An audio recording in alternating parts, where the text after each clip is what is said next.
Something that can sometimes creep into a church is what I would like to call the entrepreneurial spirit. I owned my own company for several years. It was a specialty retail store. And although there were other businesses like mine in town that I would speak well of, that I would talk about from time to time, that when people would say they would shop there, I was okay with, I guess. What I really wanted was, I wanted those people to shop at my store, because even though those shops were like my shop, it was my shop that I wanted business at.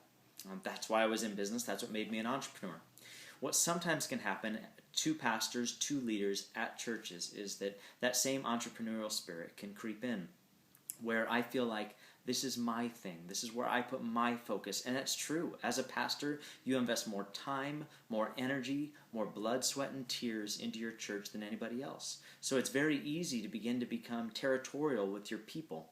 The danger of that is that when I begin to feel like other churches on the outside aren't playing for the same team, or I'm not going to encourage people to go and check out other things, it begins to create a weird dynamic within believers that go to your church. As goes the captain, so goes the ship. We've all heard the story.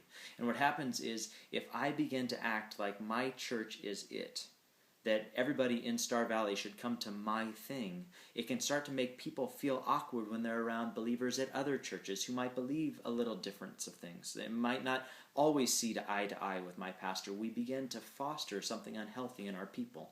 When Jesus talked about loving disciples, when he talked about our greatest witness being our oneness, like he says in John 17, as he prays for us, those who would hear the message of the 12 disciples and believe on it, Jesus prayed that we would be one, even as he, Jesus, was one with the Father, and that would be how the world knows that Jesus was sent by the Father. When Jesus prays those kind of things, he's not talking about one church. He's not talking about four walls. He's talking about believers in general, believers around the world, believers that believe in the Protestant Christian message of the Bible.